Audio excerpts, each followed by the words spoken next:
लोकमान्य टिळकांचे भारताच्या स्वातंत्र्याचे लंडनमधील कार्य भाग 3. टिळकांनी भारतातील ब्रिटिश सरकारला कळवल्यानुसार त्यांनी लंडनमध्ये ब्रिटिश सरकारकडे अर्ज करून त्यांच्यावर लादलेली भाषणबंदी उठवून घेतली. पहिले महायुद्ध नुकतेच संपले होते. रशियन क्रांतीमुळे लंडनमधल्या मजूर वर्गात अशांतता वाढली होती.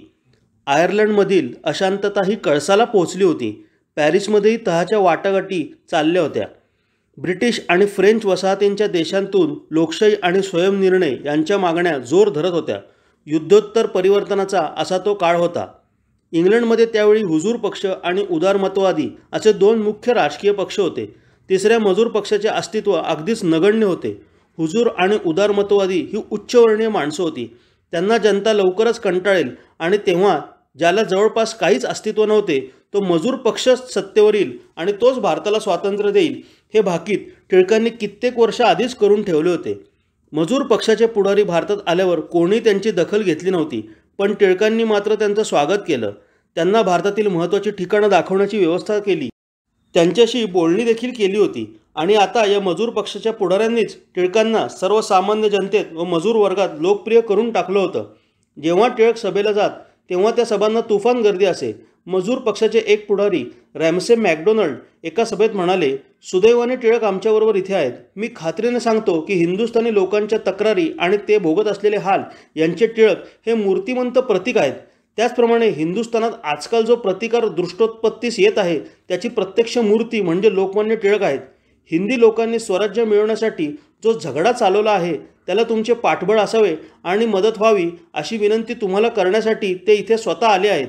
मी तुमच्या वतीने त्यांना आश्वासन देतो की स्वतंत्र मजूर पक्ष हा त्यांना आणि हिंदी लोकांना हवा असलेला पाठिंबा आणि मदत जरूर देईल. मजूर पक्ष हा आर्थिक दृष्टीने सुद्धा खालवलेला होता. तेव्हा लोकमान्य टिळकांनी स्वतःच्या कमवलेल्या पैशांमधून मजूर पक्षाला त्या काळात 2000 पाऊंड देणगी दिली होती. त्याच देणगीतून त्यांचा हेराल्ड नावाच्या साप्ताहिकाचं दैनिक हेराल्डमध्ये रूपांतर केलं गेलं. टिळकांच्या विरुद्ध ब्रिटिशांनी वर्तमानपत्रात प्रचार केला तोच प्रकार ब्रिटिशांविरुद्ध हेराल्ड जे आता दैनिक झालं होतं त्यात होऊ लागला. टिळकांची बाजू त्यातून रोज मांडली जाऊ लागली. हेराल्ड वर्तमानपत्राने हिंदी स्वराज्याच्या मागणीला जोरदार पाठिंबा दिला.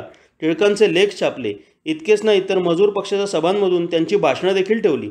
टिळक तसेच लंडनला गेलेल्या केळकर, खापर्डे, दादासाहेब करंदीकर, बिपिनचंद्र पाल या सगळ्यांची भाषणंही त्या सभांमध्ये व्हायची.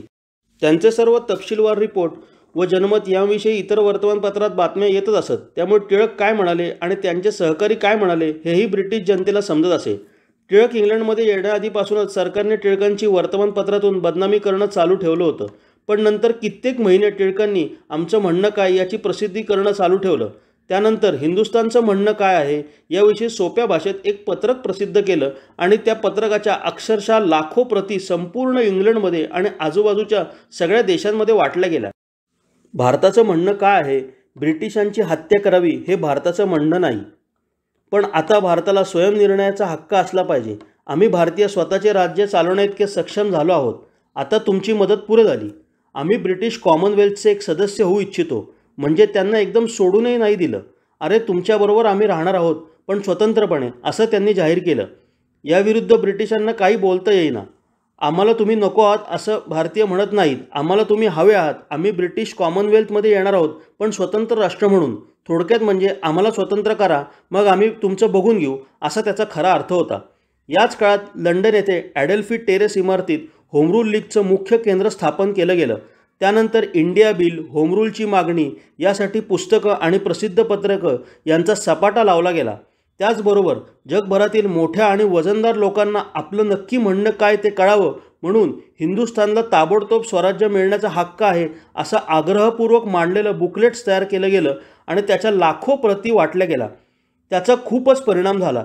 ही गोष्ट ब्रिटिश सरकारच्या आकलनाच्या पलीकडची होती, कारण कुठल्याही प्रकारची क्रांतिकारक भाषा तिथं वापरली नव्हती. त्यामुळे सरकारला यावर काही ऑब्जेक्शन घेता आलं नाही. आमचं म्हणणं असं आहे, आम्हाला स्वातंत्र्य द्या, आम्ही तुमच्याबरोबर आहोत असं त्यात म्हणलं होतं. तिथले खूप मान्यवर लोक टिळकांच्या सभेला जात असत. बर्नार्ड शॉ, सिडने बॅफ इत्यादी फॅबियन सोसायटीच्या अनेक सभांमध्ये टिळकांनी भाषणं केली. लोकमान्य म्हणाले की तुम्ही जितके ब्रिटिश आहात त्याच्यापेक्षा जास्त मी ब्रिटिश आहे.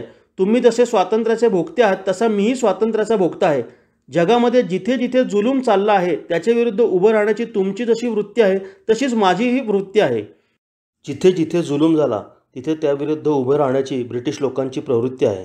सगळ्यांना वाटलं खरंच आहे, अशीच आपली प्रवृत्ती आहे आणि तशीच माझी देखील प्रवृत्ती आहे.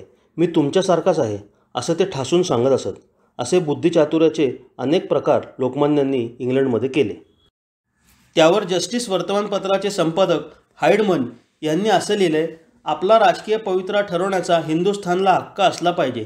हे तुमचं मत आम्हाला मान्य आहे. जर दुसऱ्या राष्ट्रांना तो हक्क आहे तर हिंदुस्थानला तो का नसावा, अशी त्यांची भाषा ब्रिटिश लोकच बोलायला लागले. टिळकांनी इंग्लंडमध्ये हे सारं केलं हे फार कमी लोकांना माहिती आहे.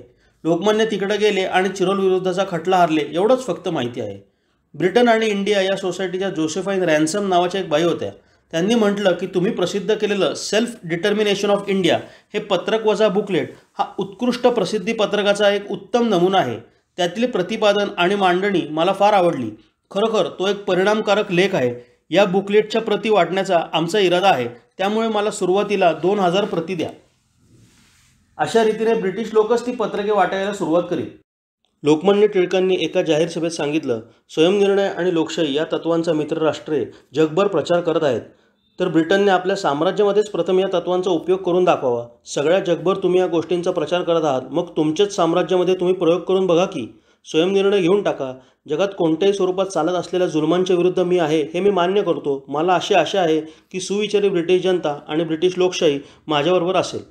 स्वातंत्र्य लढ्यात सुरुवातीला काही प्रसंगात नारा होता, मारो फिरोंगी को, ही एक भूमिका, तर सुविचारी ब्रिटिश जनता माझ्याबरोबर असेल ही टिळकांची भूमिका. या दोन भूमिकांमधला फरक असा की ब्रिटिश जनता एकाच्या विरुद्ध उभी राहणार आहे आणि दुसऱ्याच्या बरोबर उभी राहणार आहे, आणि ती सुविचारी जनता उभी राहत होती लोकमान्य टिळकांच्या बरोबर. हे कार्य एकत्रितपणे पाहण्याची काय आवश्यकता आहे, तर ब्रिटिशांना विरोध करणं आवश्यक होतंच आणि त्यांना बरोबर घेणंही आवश्यक होतं. नुसतंच विरोध करून चाललं नसतं. म्हणून लंडनमधलं सावरकरांचं, क्रांतिकारकांचं तसंच लोकमान्यांचं कार्यही तितकंच महत्त्वाचं आणि तितकंच प्रभावी ठरलं आहे. लंडनमधलं क्रांतिकार्य हे 2 अंगांनी आहे. एक ब्रिटिशांच्या प्रत्यक्ष विरोधी, व्यक्तीच्या विरोधी, आणि दुसरं ब्रिटिशांनाच हाताशी घेऊन ब्रिटिश सरकारच्या भारतावर राज्य करण्याच्या भूमिकेविरोधी.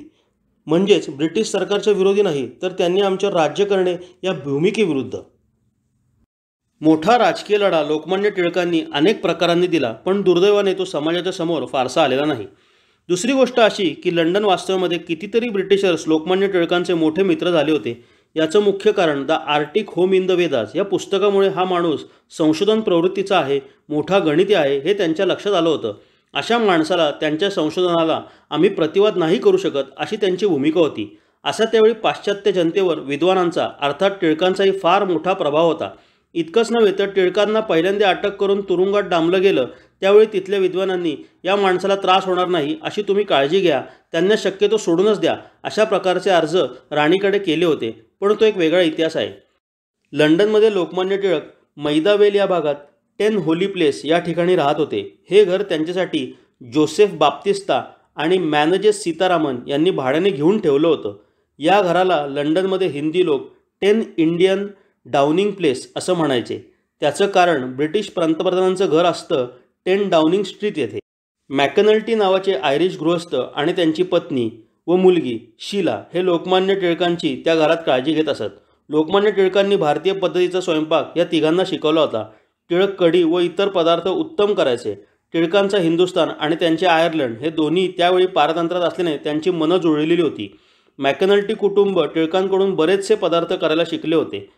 नोव्हेंबरमध्ये टिळक हिंदुस्थानात परत आले. त्यानंतर मॅकनल्टी कुटुंबाला हिंदी अन्नपदार्थ तयार करण्याची माहिती झाल्यामुळे त्यांनी एक रेस्टॉरंट देखील काढलं.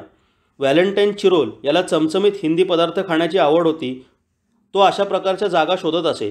तो रेस्टॉरंटमध्ये अशा अपेक्षेने गेला की इथे खूप छान हिंदुस्थानी पदार्थ खायला मिळतील.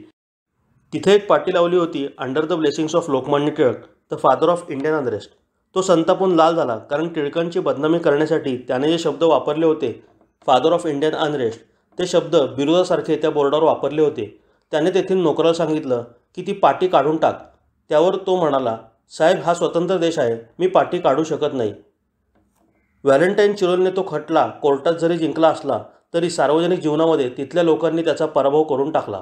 लोकमान्य टिळकांवरच्या प्रेमाने ज्या विशेषणांनी त्यांना बदनाम केलं तीच विशेषणं नंतर त्यांचं बिरुद होऊन गेली होती, अशी स्थिती निर्माण झाली होती.